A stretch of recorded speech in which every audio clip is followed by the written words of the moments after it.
네, 안녕하세요. 포드링컨 용인전 시장의 조희진 팀장입니다.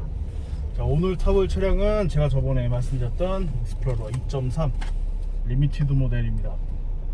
2300cc 엔진 해가지고 RX는 304마력, 토크스는 42.9 토크니까 쉽게 말해서 43토크 정도 나오는 차량인데, 이 차량이 저번에 봤던 펠리세이드랑 어떤 다른 느낌을 보여주는지 한번 운전하면서 대략적으로 한번 설명해 드리겠습니다. 그리고 지금 운전에는 저 정혜진 팀장이 하고 있고요. 촬영에는 김희태 주임이 수고해주고 있습니다. 안녕하세요. 네, 안녕하십니까. 네, 지금 일단 제가 항상 가는 북부순환도로 쪽으로 가겠습니다. 일단 처음에는 액티브 크루즈 컨트롤을 사용하고 60km 세팅하고 레인 센터링 시스템이랑 이런 걸 하겠습니다. 잠깐 보시면 이렇게 녹색 볼이 들어가 있으면 차선의 중앙을 유지를 해주면서 자동으로 가는 기능이 들어가 있고요. 이 방향 시선을 켜고 넘어가면은 다시 녹색 불이 들어오면서 차선을 잡고 쭉 직진을 하는 기능을 합니다. 여기가 80도로니까 속도를 좀 더 올려서 약 70km 정도로 세팅을 하고 운행을 해보겠습니다. 저는 지금 스티어링 조작이나 엑셀링, 브레이킹 조작을 전혀 하고 있지 않습니다. 그래도 차량은 이렇게 돌아서 나가죠. 이런 식으로 경보음도 나오면 다시 움직여주면 되고, 지금 토크 외부를 보시면 아시겠지만 기본적으로 후륜 베이스의 4륜 구동이기 때문에 뒤쪽에만 토크를 전달해서 운행하는 게 인상적인 모습이라고 볼 수 있습니다. 이런 식으로 쭉 가면은 장거리 운전할 때는 조금 더 편하게 운행을 하실 수가 있어요. 이런 부분에서는 대형 SUV지만 좀 더 운전이 편하기 때문에 여행이나 장거리 갈 때는 조금 더 편하게 운행을 하실 수가 있습니다. 이렇게 곡선주가 나온다고 했을 때도 스티어링 휠은 자동으로 차량을 자세를 잡고 계속 운행을 해줍니다. 이런 거를 쓰실 때는 조금 더 이제 장거리 가실 때는 좀 더 편하게 쓰실 수 있는데, 저희가 항상 드리는 말씀이 있어요. 고객분들한테 드리는 말씀은 제발 시내에서 쓰는 기능은 아니기 때문에 시내에서는 쓰지 말아 주십시오 라고 말씀을 많이 드리긴 합니다. 근데 이제 그거는 선택 취사이기 때문에 쓰시는 분들 많이 있습니다. 그리고 이것도 마찬가지로 차량 계속 스티어링을 잡고 있지 않으면 차량이 자연스럽게 멈추는 기능이 추가가 되어 있습니다. 저번에 링컨 코세어 제가 리뷰할 때 말씀드렸던 기능 중에 하나인데요, 이 차량도 마찬가지로 차량이 점점 서서히 멈추면서 비상등을 전멸을 하고 차량이 완전히 정차하게 되는 기능이 들어가 있습니다. 자, 근데 저는 일단 실질적인 주행 리뷰를 하기 위해서 이제 이거는 대략적으로 보여드리기만 하고 한번 주행을 해보고 있습니다. 70km에서 제가속 할 때는 4륜 구동에 모두 토크가 들어가고, 10단 미션에서 120까지 올라가는데 이제 제가속권 치력에서는 문제는 그렇게 크게 보이진 않습니다. 이게 차량 2300cc의 등치가 크고 이제 공차 중량이 거의 1085kg, 그러니까 한 2.1톤 정도 되는 공차 중량을 가지고 있어서 차량이 되게 공뜨고 무거울 거라고 생각하시는 분들이 되게 많은데 전혀 그렇지는 않아요. 그리고 시야각이 되게 높기 때문에 운행하시는 데는 조금 더 편하실 수도 있습니다. 그리고 사각지대 정보 기능이라든가 아래쪽에 보시면 통풍 시트, 그리고 열선 핸들, 이런 편의 장비도 잘 갖춰져 있기 때문에 실질적인 주행이나 운행하시는 데 필요하신 부분은 모두 만족을 시켜드리고, 그리고 엔진이나 미션 쪽에도 충분한 파워필이라든가 그리고 이제 충분한 힘을 전달해주기 때문에 운행하시는데 불편하다고 느끼실 만한 점은 없어요. 대신 이 차량이 펠리세이드랑 제일 다른 점은 오너드리븐 카이기 때문에 운전하는 사람의 좌석은 좀 편할 수가 있는데, 국산 차량은 좀 다르게 2열 쪽이 조금 좁다고 느끼실 수가 있거든요. 그거는 제가 이따 오면서 한번 경험을 직접 해보도록 하겠습니다. 그리고 이런 도로를 항속으로 크루징 할 때는 차량의 잔진동이라든가 이런 거는 잘 걸러주는 편이기 때문에 운행하시는데 크게 불편함은 없을 거라고 생각이 돼요.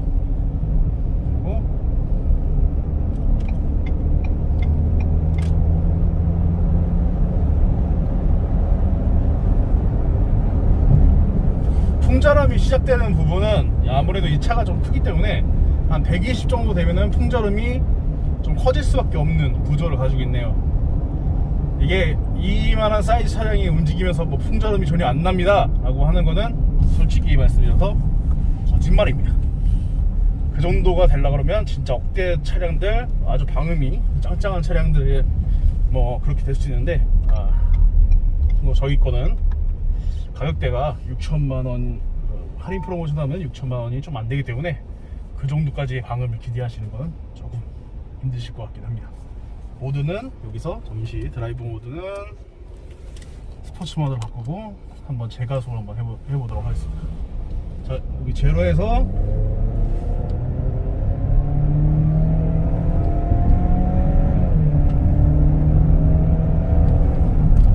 100km까지 가속하는 데는 등치에 맞지 않게 정말 빠르게 변속이 되고, 그리고 빠르게 치고 나갑니다. 그리고 브레이킹 같은 경우에도 스포츠 모드나 이런 모드가 아니라 기본적으로 등치에 비해서 우리가 흔히 보는 이 차량 사이즈에 비해서는 엄청 좋은 편이기 때문에 운행을 하시는데 뭐 이질감을 느낀다거나 그러시지는 않을 것 같아요. 근데 제가 고객님께서 한 분이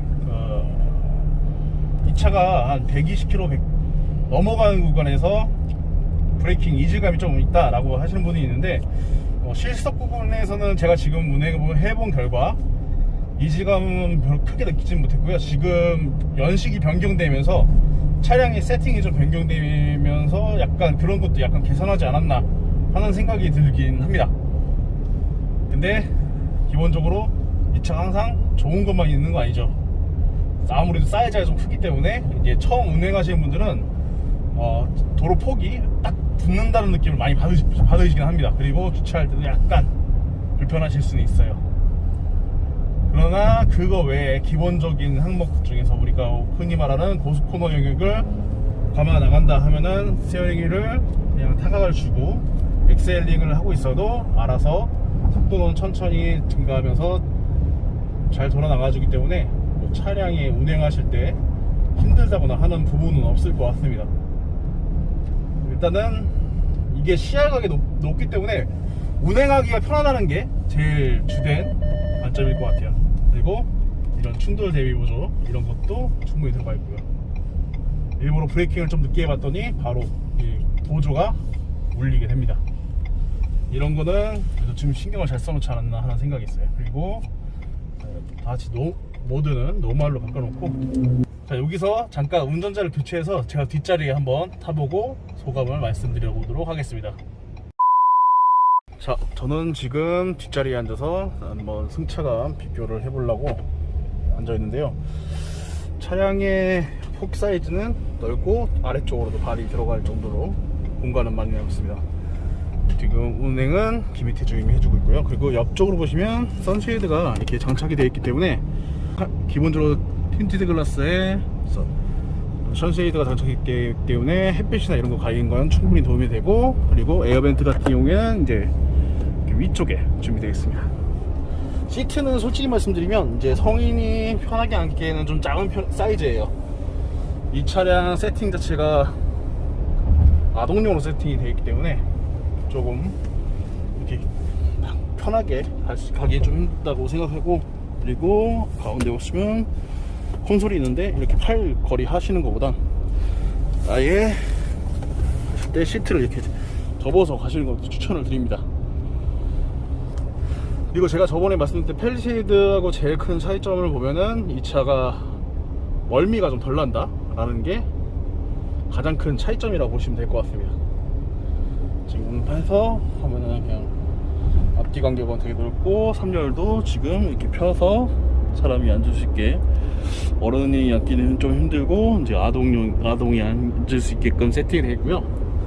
이렇게 운행을 해서 이제 갈 때 똑같은 코스를 제가 항상 돌고 있는데 차량의 뒷자리에 앉았을 때 멀미가 나는 차들이 있어요. 근데 이 차량은 그런 차하고는 조금 결이 다르지 않나 하는 생각이 있습니다. 그리고 차량의 이제 아래쪽 보시면 이렇게 공조기 장치와 그 충전 포트가 있고요. 조금 아쉬운 거는 2열 쪽에는 열선이 준비되어 있지 않습니다. 2열에 열선이 준비되는 차량부터는 저희 회사 거 중에서는 에비에이터부터 준비가 됩니다. 약간 아쉽긴 하지만 옵션 사항은 솔직히 말씀드려서 국산차가 훨씬 더 좋기 때문에 그 부분에서는 딱히 드릴 말씀이 없을 것 같아요. 그리고 김희태 주임 지금 운전하고 있는데 네. 느낌이 어떠신가요? 좀 차량을 치고 나가고 싶은데 앞에 차가 많아서 아직 말씀을 드리기가 어렵습니다. 이거 평소에 운전 많이 하시잖아요. 네. 뭐 딱히 이 차량에서 뭐 의문점이라든가 궁금한 점 이런 거 있으신가요? 저는 이제 팰리세이드가 네. 전륜 기반의 사륜구동 차량으로 알고 있는데 네. 전륜 차량을 사륜구동으로 저는 운전을 해본 적이 없어서 아. 어떤 좀 큰 차이점이 있는지 좀 알고 싶습니다.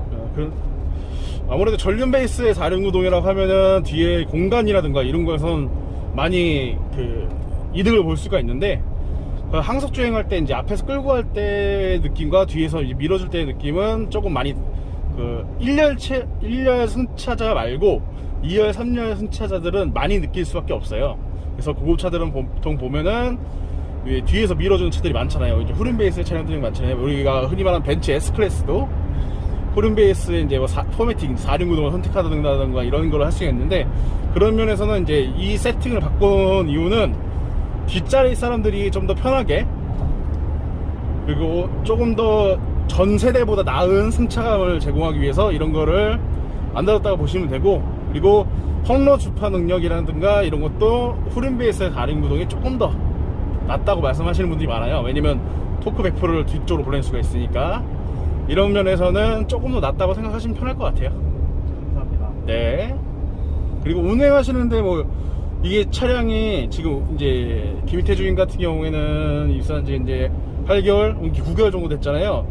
맨날 운행하시면서 느끼는 점은 따로 있으신가요? 운행 많이 해보셨잖아요, 이 차. 정말 수도 없이 많이 운행하는데, 네.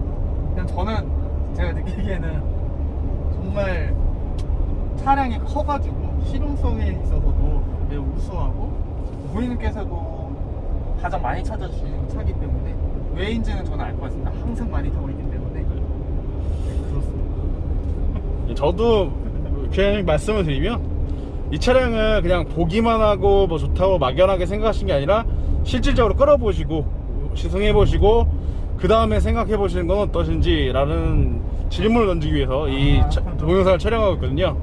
그래서 제가 말씀드리고 싶은 건 그냥 이 차량을 한번 시승을 해보시고 그 다음에 뭐 다른 차도 시승을 해보시고 그 다음에 셀렉트 하시는 게 제일 좋으신 방법 아닐까 하는 생각이 있습니다. 뭐 이 차량 지금 타보시면은 뭐 동급의 다른 차들로 같은 코스를 주행해봤을 때 느낌이 좀 많이 다르긴 하거든요. 그래서 이렇게 뭐 좀 주행을 해보시는 것도 좋지 않을까 하는 생각이 있습니다. 그래서 궁금하신 사항이 있다던가 아니면 나 이 차량 시승해보고 싶다 하시는 분들은 언제든지 아래 연락처로 연락 주시면 감사하겠습니다. 저희들이 이제 거의 전 시장에 다 왔거든요. 그래서 촬영은 여기까지, 시승기 촬영은 여기까지만 하고 다음에 다른 차량으로 또 찾아뵙도록 하겠습니다. 자, 이상 오드링컨 용인전 시장의 정혜진 팀장이었습니다. 그리고 운전에는 김희태 주임이었습니다. 안녕히 계십시오.